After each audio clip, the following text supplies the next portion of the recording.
اگلا سوال ہے، بنی اسرائیل کی ہسٹری میں تابوت سکینہ کو بڑی اہمیت حاصل ہے، یہاں تک کہ آج بھی اس کی تلاش میں اسرائیل والے کھدائی کرواتے رہتے ہیں، جس کے بعد مسجد اقصیٰ کی بنیادیں بھی کمزور پڑ چکی ہیں۔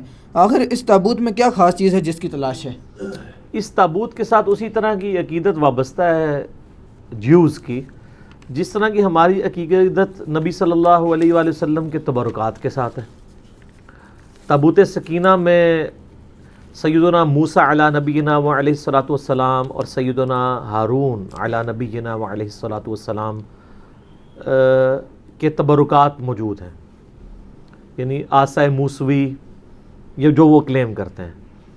اسی طریقے سے ان کا جبہ مبارک، تورات کی تختیاں جو اللہ تعالیٰ نے دی تھیں کوہ طور پہ ان کو، وہ یہ کلیم کرتے ہیں یہ ساری چیزیں تابوت سکینہ میں موجود ہیں۔ سکینہ یعنی دل کو سکون دینے والی تابوت، ایک ایسا بکسہ بڑا سا جس میں ان کے دل کے سکون والی چیزیں موجود ہیں۔ ہمارے لیے یہ امپورٹنٹ اس لیے بھی ہو جاتا ہے کہ قرآن حکیم میں تابوت سکینہ کا ذکر آیا ہے، تو ظاہر ہے کہ اگر بنی اسرائیل کی ہسٹری کی کسی بات کو قرآن بیان کر رہا ہے اور اس کو منوان اسی امپورٹنس کے ساتھ بیان کر رہا ہے تو پھر وہ پھینکنے والی بات تو نہیں ہے۔ تابوت سکینہ کا ڈیٹیل ذکر جو ہے وہ آپ کو سورۃ البقرہ کے اندر پارہ نمبر 2 کے بالکل اینڈ میں ملے گا۔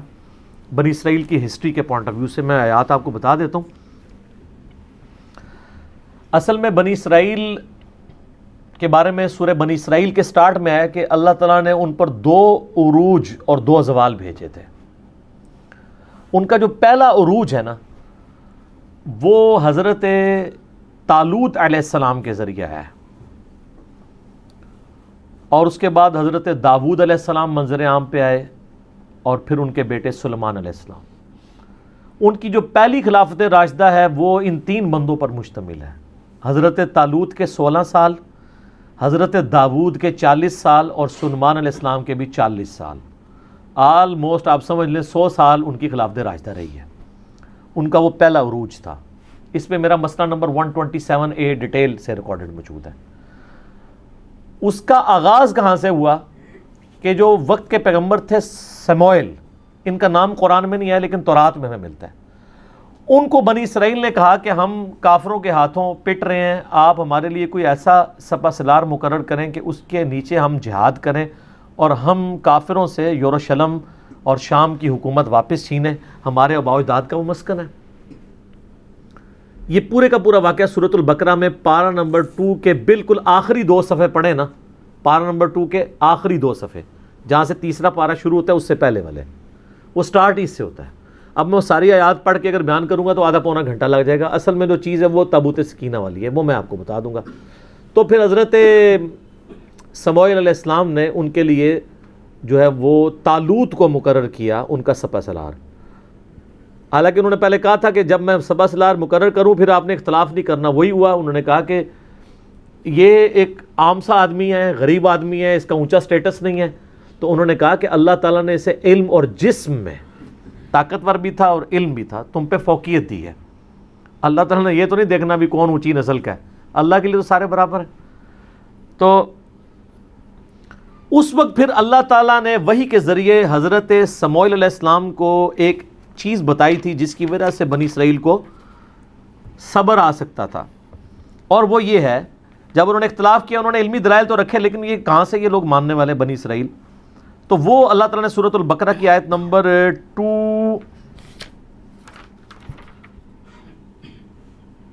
233 آن ورڈ نا، یہ پورا سلسلہ سٹارٹ ہو رہا ہے 43 پارہ نمبر 2 کے اینڈ پہ، الم تر الی الذین خرجوا من دیارہم وہم الوف۔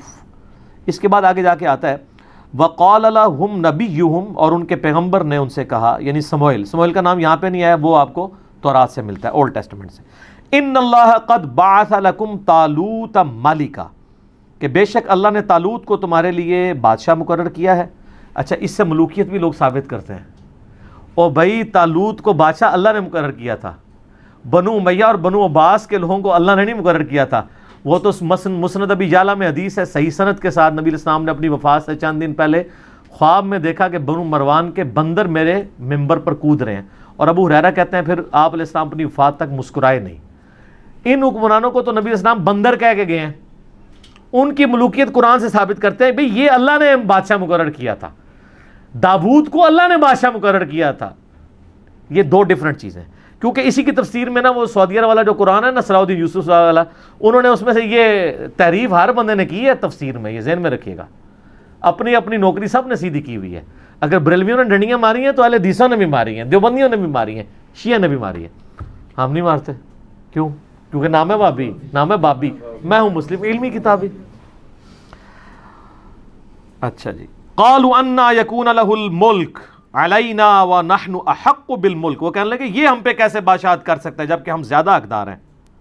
ولم یؤت السعۃ, جبکہ اللہ تعالیٰ نے اسے کوئی وسعت نہیں دی, من المال, مال میں سے. قال ان اللہ اصطفاہ, انہوں نے کہا اللہ نے چنا ہے.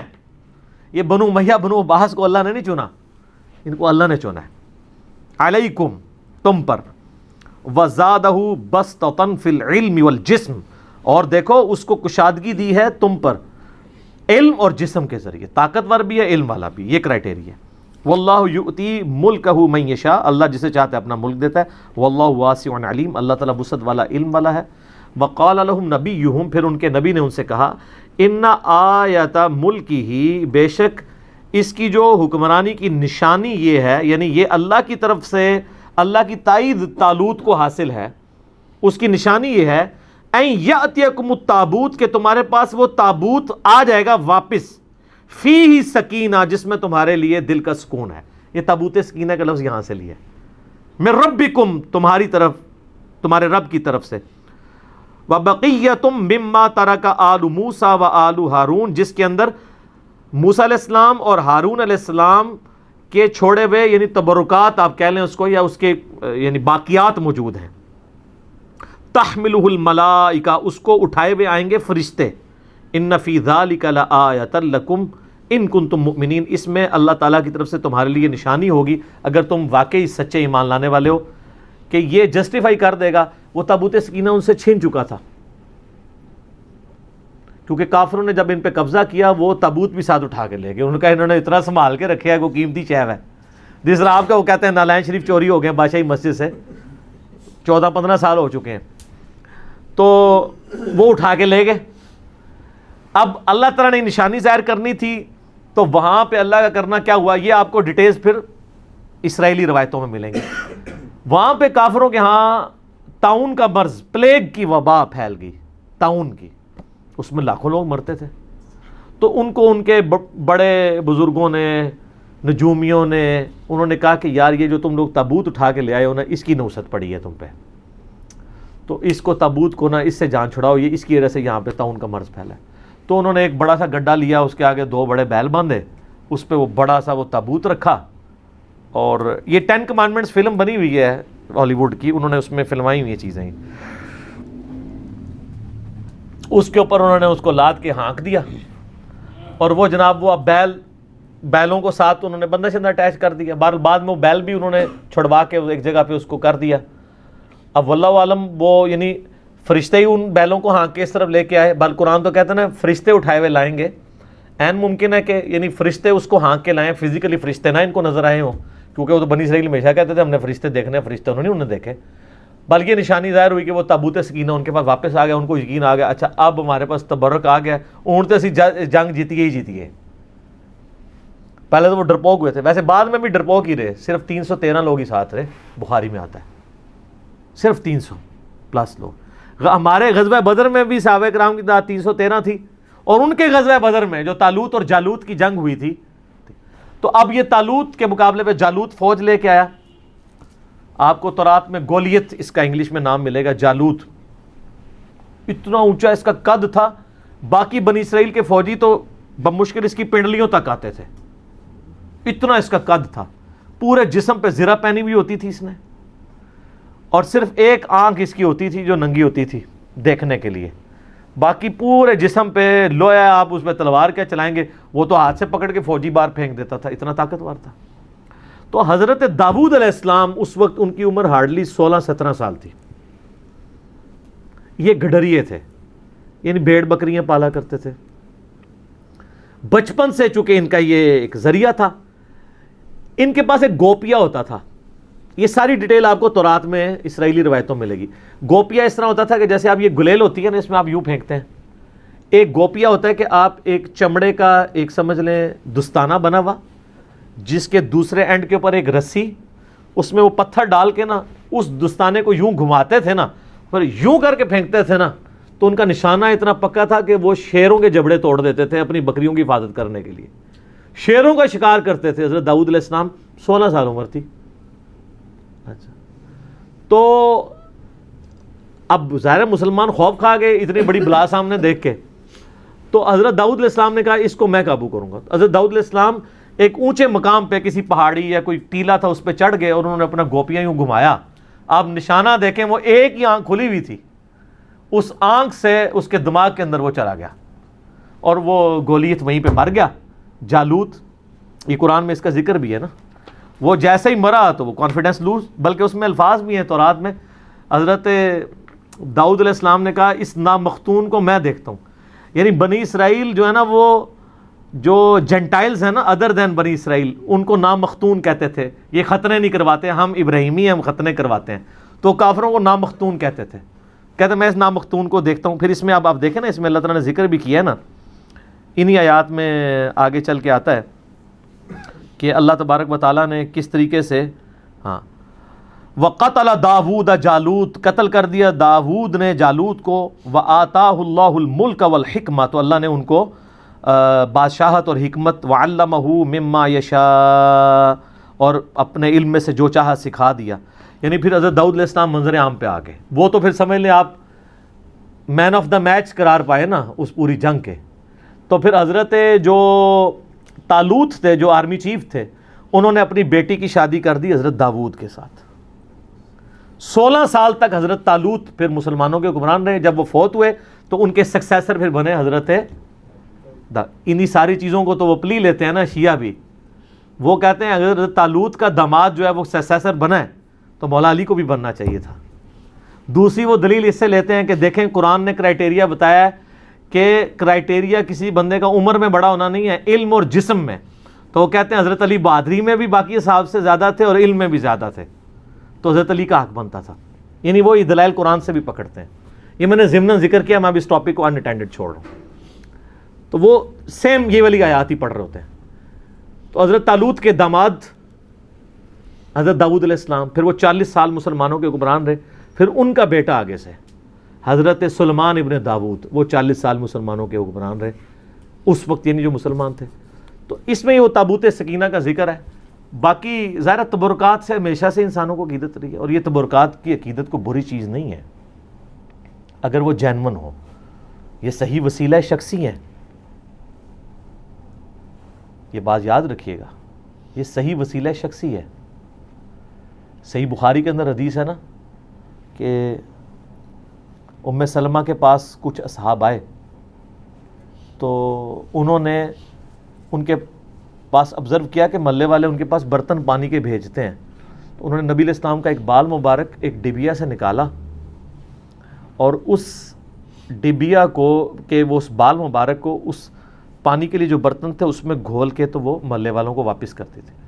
تو وہ صحابی نے جب پوچھا تو ام سلمہ ہماری ماں نے، ام المومنین نے کہا کہ نبی علیہ السلام کا یہ بال مبارک ہے میرے پاس، اور ہم اس کا دھون مریضوں کو شفا کے لیے پلاتے ہیں. ان کوئی مریض ہوتا ہے میں اس کو گھول کے دیتی ہوں، شفا ہو جاتی ہے. یہ صحیح بخاری میں ہے سر، یہ کوئی کہانی شریف نہیں ہے، بخاری شریف ہے. لیکن واقعی جینون اگر بال مبارک. صحیح مسلم میں ہے کہ اسماء بنت ابی بکر نے نبی علیہ السلام کا ایک کالا کسروانی طیالسی جبہ نکالا. کسروانی طیالسی کہتی کالے جبے کو تھے، جو پرشین امپائر کا، فارس کا، جس طرح سندھی اجرک کو ریڈ کہنے کی ضرورت نہیں، وہ ریڈ ہی ہوتی ہے. اور کہا کہ یہ نبی علیہ السلام پہنتے تھے اور ہم اس کا دھون مریضوں کو شفا کے لیے پلاتے ہیں. یہ مسلم شریف میں حدیث ہے. اس میں اسماء بنت ابی بکر کہتی ہیں کہ نبی علیہ السلام پہنتے تھے، پھر حضرت عائشہ کے پاس رہا، اور جب میری بہن عائشہ مرنے لگی تو میں نے وفات کے ان سے یہ لے لیا تھا. تو نبی علیہ السلام کے تبرکات سے صحابہ وسیلہ حاصل کرتے تھے. تابوت سکینہ کا ذکر بھی قرآن میں موجود ہے.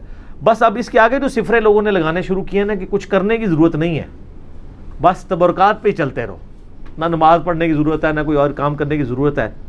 تو سر پھر تبرکات جن کے پاس کعبہ تھا وہاں پہ بھی جب برے کام آئے ہیں تو اس تبرک نے کوئی فائدہ تو نہیں دیا.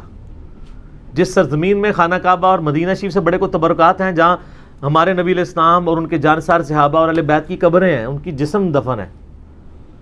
آپ دیکھ رہے ہیں وہاں پہ, کل میں وہ ٹی وی پہ دیکھ رہا تھا, اور رات فتح علی نے بھی, اور وہ خبروں میں سن رہا تھا, اور پتہ نہیں کون کون سے آپ کے موسیقار وہاں پہ جا کے وہ جو ہے وہ راتیں لوگوں کی برباد کر رہے ہیں ادھر جا کے. وہاں پہ کلب کھل گئے ہیں, سب کچھ ہونا شروع ہو گیا. تو وہ برکتوں کا تو کوئی فائدہ نہیں, دنیا بقدر ایفرٹ ہے. برے کام کریں گے, نتائج آخرت میں بھگتیں گے, دنیا میں بھگتے نہ بھگتے. دنیا میں اللہ نے آپ کے ذمہ کیا کہ آپ نے دین کو اسٹیبلش کرنا ہے. تو تبرکات کا فائدہ تبھی ہے جب کرتوت بھی ٹھیک ہوں, ورنہ تبرکات سے کچھ بھی نہیں ہوگا. ہاں کرتوت ٹھیک ہوں, تبرکات کا وسیلہ ضرور پیش کریں آپ, اس کا فائدہ ہوتا ہے. لیکن جو جعلی تبرکات ہیں نا سر, ہم ان کو نہیں مانتے. یہاں تو نبی علیہ السلام کو چھوڑتے ہی انہوں نے بزرگوں کے تبرکات بنائے ہوئے ہیں. آپ کشف المحجوب میں ابو الحسن خرقانی والا چیپٹر کھولیں ہیں تذکرۃ الاولیاء میں, وہ کہتے ہیں جی بازید بستامی جو ہے وہ خلیفہ ہیں امام جعفر صادق کے, اور ابو الحسن خرقانی خلیفہ ہیں بازید بستامی کے. اور کہتے ہیں محمود غزنوی نے جب یہاں پہ حملہ کیا تو وہ اس کے حملے ناکام ہوتے تھے, تو ابو الحسن خرقانی کا کرتا اس کے پاس موجود تھا. ایک دن اس نے کرتا پکڑ کے اس کرتے کے وسیلے سے دعا کی تو محمود غزنوی کو فتح ہو گئی. سبحان اللہ. اچھا, وہ کہتے ہیں فتح ہو گئی تو رات کو ابو الحسن خرقانی خواب میں آئے. انہوں نے کہا تو نے میرے کرتے کی اتنی کم قیمت لگائی ہے, ذرا گال سننی کہانی, میں تے کہانی جتھے بھی لبے گی تو میں کٹ کے برے ماراں گا. یہ بریلوی دیوبندی دونوں تذکرۃ الاولیاء چھاپ رہے ہیں, نقشبند سلسلے کے بابا جی ہیں ابو الحسن خرقانی, بازید کے خلیفہ. تو ان کا حضرت کیسے, ان کا تو اگر یہ کرتا پکڑ کے یہ کہتا نا کہ قیامت تک اس سرزمین پہ کوئی کافر نہ بچے, سارے مسلمان ہو جائیں, تو اس کرتے کی برکت سے سارے مسلمان ہو جاتے ہیں. یار یہ اگر کہانی چلتی تھی تو اسما بنت ابی بکر جو کالا تیالسی جبہ نکال رہی ہیں جو صحیح مسلم میں آتا ہے, تو یہ قادسیہ اور یرموک لڑنے کی صحابہ کو ضرورت کیا تھی؟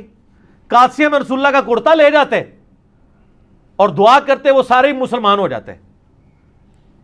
اگر نبی کے کرتے سے نہیں ہو رہے تو آپ کے بنائے ہوئے جو آپ نے خود نام دے دیے ان بزرگوں کو, ان کے ناموں کے ساتھ تبدیلیاں آ جانی ہیں. وہ جی وہ بازید بستامی جو ہے نا وہ ہر وقت چہرے پہ نقاب رکھتے تھے, کیونکہ جس گلی سے گزر جائیں لوگ دیکھ کے کلمہ پڑھ لیتے تھے. ہاں, اور سارا سی یہ کہانیاں خود سنان دے رہے ہیں. ہاں اچھا, اس کا مطلب وہ لوگوں کو مسلمان مرنا نہیں دیکھنا چاہتے تھے. اچھا میں پوچھتا ہوں, اللہ کے نبی کو بچپن سے لے کے جوانی کی عمر تک ابو لہب نے, ابو جہل نے دیکھا ہے, انہوں نے تو کلمہ کو نہیں پڑھا. جس بندے کی پرائمری رسپانسبلٹی تھی کلمہ پڑھانے کی, اس کو دیکھ کے تو کلمہ نہیں کسی نے پڑھا. دعوت کا کام ہے نا, دنیا بقدر ایفٹ ہے. وہ جی وہ ایک فلاں بزرگ, یہ تو کئی بزرگوں کے بارے میں, ایک ان پڑھ بندہ چلا گیا, انہوں نے کہا جی میرے پیچھے نماز پڑھنا, دائیں طرف سلام پھیرا سارے حافظ ہو گئے, بائیں والے سارے ناظرہ ہو گئے. نبی علیہ السلام نے تو اصحاب صفہ 155 ان کی تیاری کرواتے تھے, آپ بھی کہتے میرے پیچھے نیت کرو, سجے پاسے سارے حافظ, کھبے پاسے سارے ناظرہ. مسند احمد میں آتا ہے غزوہ بدر کے قیدی چھوڑنے کا جو معاوضہ تھا وہ 10 مسلمانوں کو لکھنا پڑھنا سکھانا تھا. تو سجے پاسے سلام, کھبے پاسے سلام کیوں نہیں پھیرا؟ سب کہانی ہے. اور میں دعوے سے کہتا ہوں جن بزرگوں کے بارے میں دعویٰ کر رہے ہیں ان کو خود بھی نماز نہیں صحیح آتی. میں نے کئی لوگوں کی نماز سنی ہے, نماز تجوید کے ساتھ یہ لوگ نہیں جانتے ہیں. میں نے ایک پیر کی نماز سنی, 60 سال عمر, اس کے کئی مرید, السلام علیکم ایھا النبی, وہ پڑھ رہا تھا, بچپن میں یاد کی ہوئی چل رہا ہے. ابھی تو میں وہ عین, ذال, ضاد, حا, خا, وہ اس کے فرق کی تو بات ہی نہیں کر رہا. وہ تو کسی پیر نو آندہ ہی نہیں, نہ وہ تو کسی مرید نو آندہ ہے. میرے پاس کئی لوگ ہیں ہمارے حضرت صاحب کے بیعت, تو میں نے کہا آپ کے حضرت صاحب مجھے نماز تجوید سے سکھا دینا, نماز تجوید سے سنا دیں جو خود پڑھتے ہیں, اور صبح شام کے نبی علیہ السلام کے اذکار اور فرض نماز کے بعد کے اذکار زبانی نہیں, دیکھ کے پڑھ کے بتا دیں. اٹکنا نہیں ہے. ترجمہ تو میں نے نہیں سننا, ترجمہ تو بالکل ہی نہیں آتا ہوگا. ویسے تو ترجمہ بھی سننا چاہیے, کیونکہ ان کا تو دعویٰ ہے کہ ہم رسول اللہ تک پہنچے ہوئے ہیں, تو ان کو پتا ہوگا یہ کیا دعائیں مانگ رہے ہیں. یہ عربی نہیں صحیح پڑھ سکتے, پرونونس نہیں کر سکتے. میں ترجمے والی بات ہی نہیں کرتا، ترجمے والا مسئلہ کوئی اتنا بڑا نہیں ہے، اتنی عربی ایک مسلمان کو سیکھنی چاہیے پروناؤنس صحیح کر سکے۔ مطلب تو ظاہر علماء نے اتنی محنت کی ہے، آپ جتنی مرضی کر لیں، ایک بریلوی جتنا بڑا مرضی عالم ہو وہ یہ دعویٰ کر سکتا ہے کہ میں قرآن کا ترجمہ احمد صاحب بریلوی سے بہتر کر سکتا ہوں، بتائیں؟ تو پھر ٹھیک ہے، احمد صاحب بریلوی نے ترجمہ کیا، آپ پڑھیں۔ مجھے کہتے ہیں لوگوں کو جو ہے عربی سیکھنے سے روکتا ہے، میں کب روکتا ہوں؟ میں کہتا ہوں عربی ضرور سیکھیں، لیکن الٹیمیٹلی جب آپ عربی سیکھ کے ترجمہ کریں گے بھی نا، آپ کے ترجمے کو کسی نے نہیں ماننا، تو آپ دوبارہ سے ویل انوینٹ نہ کریں، پہیہ ایجاد نہ کریں، پہیے بک رہے ہیں آپ لیں۔ کوئی دو بندی بڑے سے بڑا مفتی آج کا جرت کرے گا کہ میرا ترجمہ اشرف علی تھانوی سے بہتر ہے، تو آپ اشرف تھانوی صاحب کا ترجمہ اردو والا لیں اور پڑھیں، اس پہ عمل کریں۔